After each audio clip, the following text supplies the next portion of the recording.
Dear students, ఈ వీడియోలో నేను ఒక ఇంపార్టెంట్ కాన్సెప్ట్ గురించి డిస్కస్ చేస్తాను. అదేంటంటే number of non negative integral solutions of the equation.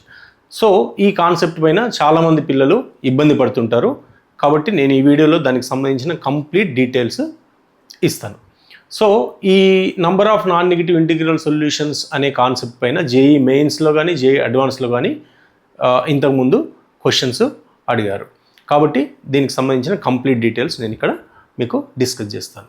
So the concept ఏంటంటే number of non negative integral solutions. So ఇక్కడ రిజల్ట్ ఏంటంటే number of non negative integral solutions of the equation x1 plus x2 plus x3 etc. up to xn is equal to r. ఇది question. So దీనికి number of non negative integral solutions ఎన్ని ఉంటాయి అని మనం discuss చేసే ముందు నేను ఏం చేస్తాను అంటే సింపుల్ టు కాంప్లెక్స్ వెళ్దాం. ఒక సింపుల్ ప్రాబ్లం తీసుకొని నేను దాన్ని ఎక్స్ప్లెయిన్ చేస్తాను, దాని తర్వాత దీనికి మనం ఫైనల్గా ఆన్సర్ మనం చూద్దాం. ఫస్ట్ ఒక సింపుల్ ప్రాబ్లం తీసుకుందాము. అదేంటంటే number of non negative integral solutions of the equation x1 plus x2 is equal to 10. So first ఈ క్వశ్చన్ మనం అటెంప్ట్ చేద్దాం. So number of non negative integral solutions అన్నాడు కాబట్టి zero and positive solution, integers, positive integer solution. Non negative అంటే zero కూడా include అవుతుంది. కాబట్టి ఇక్కడ x1 plus x2 is equal to 10 కాబట్టి x1 రేంజ్ ఎక్కడ నుండి ఇక్కడ వరకు ఉంటుంది? 0 నుండి 10 వరకు ఉంటుంది. నాన్ నెగిటివ్ ఇంటిగ్రల్ సొల్యూషన్ కాబట్టి అంటే 0 నుండి 10 వరకు అంటే ఇంటీజర్స్ మాత్రమే. 0, 1, x1 ఏం తీసుకుంటుంది value? 0, 1, 2, 3 up to 10. Similarly x2 range కూడా ఏమవుతుంది? 0 నుండి 10 వరకు తీసుకుంటుంది.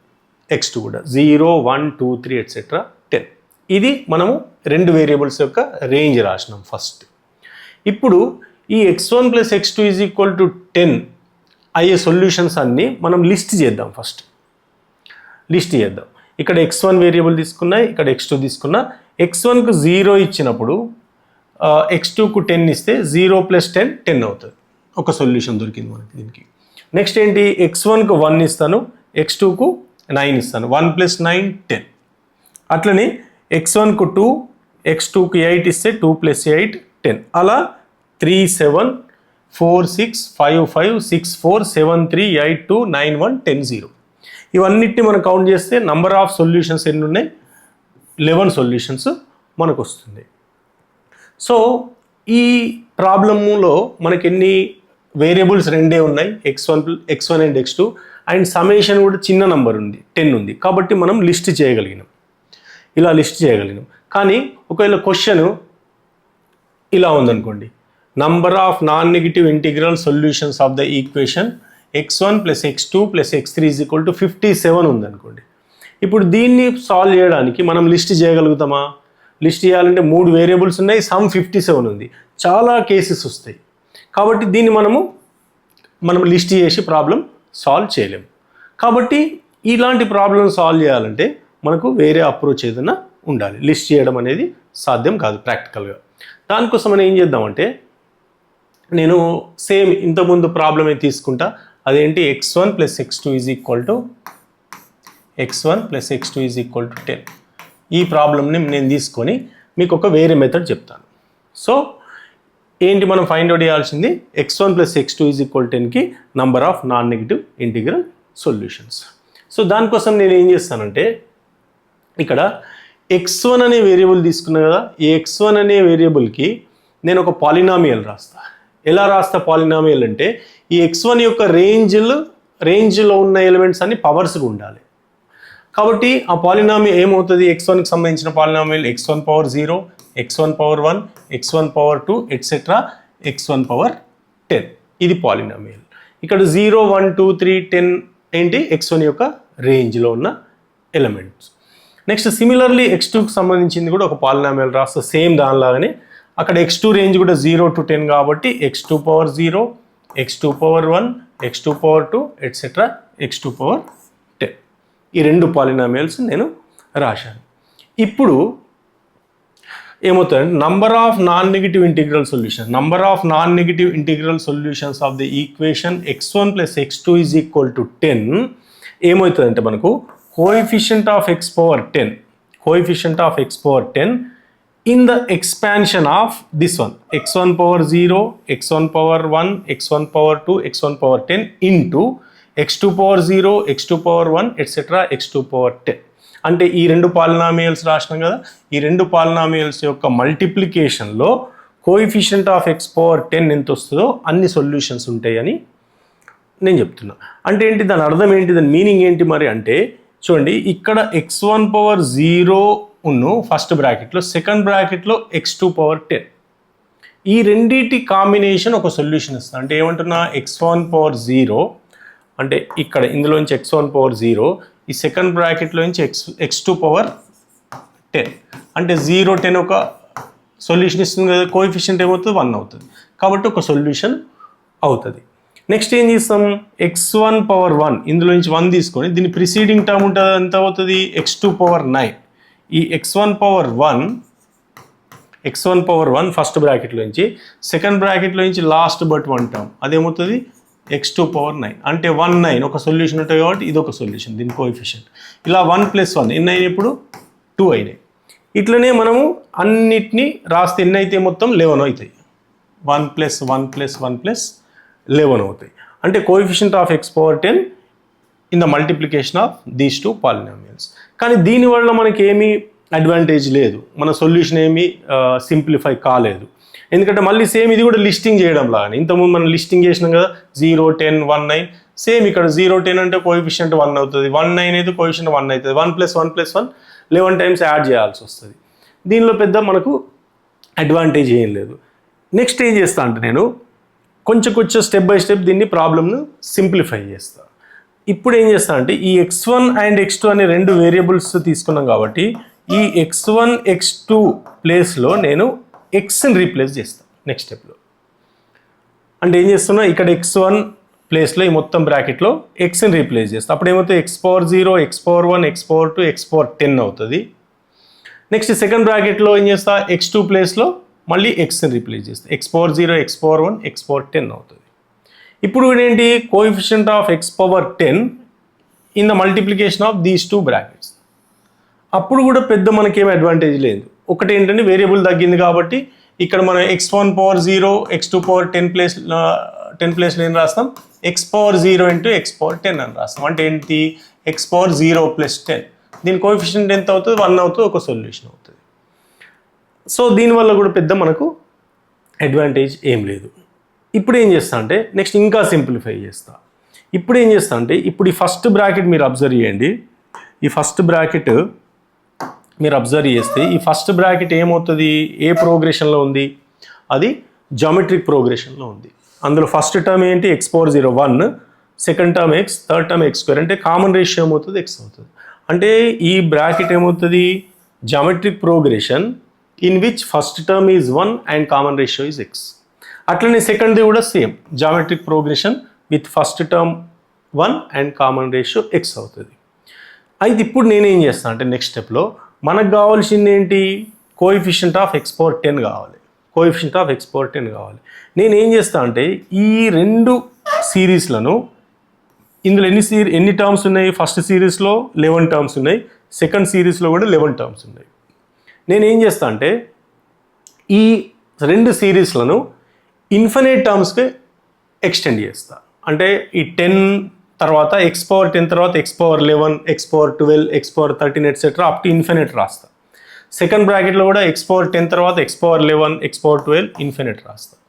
దీనివల్ల మనకి ఏమైనా ఎఫెక్ట్ పడుతుందా మన సొల్యూషన్లో అంటే ఏం పడదు, ఎఫెక్ట్ ఏమి ఉండదు. ఎందుకంటే మనకు కావాల్సింది x పవర్ 10 మనం తీసుకుంటాం, కోఎఫిషియంట్ ఆఫ్ x పవర్ 10 తీసుకుంటాం.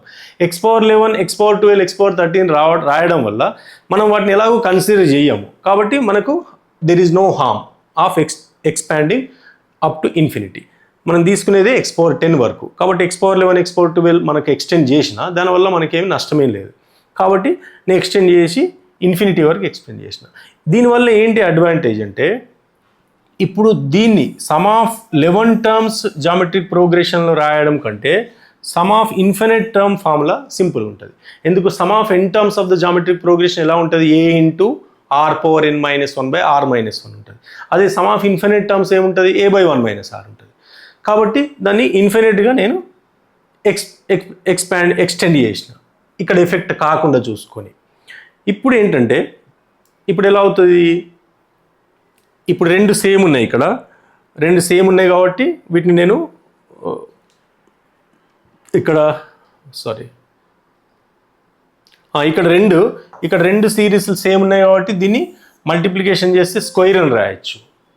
And some of infinite terms a/1 - r. చూడండి 1 + x + x² etcetera up to infinity square అని రాసిన రెండింటిని, రెండు సేమ్ సిరీస్లు కాబట్టి.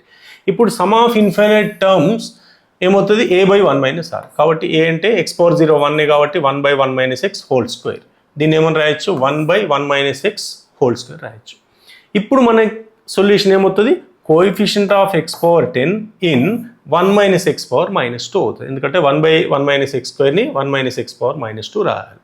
కాబట్టి మన సొల్యూషన్ ఏమవుతుంది, ఇప్పుడు coefficient of x⁴10 in 1 - x⁻² అవుతుంది. ఇప్పుడు దీన్ని ఆన్సర్ చేయడానికి మనకు బైనామియల్ థీరంలో మనకి ఈ రిజల్ట్ ఉంది, coefficient of x⁴r in the expansion of 1 - x⁻n is n + r - 1 CR. ఈ రిజల్ట్ బైనామియల్ థీరంలో ఉంది. సో ఈ థీరంని మనము ఈ రిజల్ట్ని ఇక్కడ అప్లై చేస్తే ఆన్సర్ ఏమొస్తుంది, coefficient of x⁴10 n + r - 1. n అంటే ఎంత 2, r అంటే ఎంత 10, n + r - 1 CR, r అంటే 10. అంటే ఏమొస్తుంది, ఇది 11C10 వస్తుంది. 11C10 వాల్యూ ఎంత, 11 అవుతుంది. కాబట్టి number of non negative integral solutions ఏమొచ్చినాయి, 11 వచ్చినాయి. మనం ఫస్ట్ లిస్ట్ చేసినాం, టేబుల్లో లిస్ట్ చేసినా మనకి ఎన్ని వచ్చినాయి, 11 వచ్చినాయి. కానీ మీకు ఇక్కడ అనిపించవచ్చు, ఇంత పెద్ద సొల్యూషన్ చేసినాం కదా, దానికి లిస్ట్ చేస్తేనే మనకు చాలా తక్కువ టైంలో ప్రాబ్లం సాల్వ్ అయింది అనిపించవచ్చు. కానీ ఈ ప్రాబ్లంకి మనం లిస్ట్ చేస్తేనే మనకు సింపుల్గా అవుతుంది. కానీ కొంచెం ప్రాబ్లము నంబర్ ఆఫ్ వేరియబుల్స్ ఎక్కువ ఇచ్చారనుకోండి, అప్పుడు మనము లిస్ట్ చేయడం పాసిబుల్ కాదు. ఇప్పుడు ఈ క్వశ్చన్ ఉందనుకోండి, number of non negative integral solutions of x1 + x2 + x3 = 57. ఇప్పుడు ఈ ప్రాబ్లమ్ని మనం లిస్ట్ చేసి చేయలేం, ప్రాక్టికల్గా పాసిబుల్ కాదు. కాబట్టి ఇంతకుముందు మనం చేసిన రిజల్ట్ను మనం డైరెక్ట్ ఇక్కడ అప్లై చేయొచ్చు. ఇంతకుముందు దానిలో n ఎంత ఉండి, n అనేది ఇక్కడ 2 వేరియబుల్స్ ఉన్నాయి, ఇక్కడ n అంటే ఎంత 3 వేరియబుల్స్. ఇక్కడ 10 ఉండే ఇంతకుముందు, అదే r, ఇక్కడ r ఎంత 57. కాబట్టి number of non negative integral solutions ఏమవుతుంది, n + r - 1 CR అవుతుంది.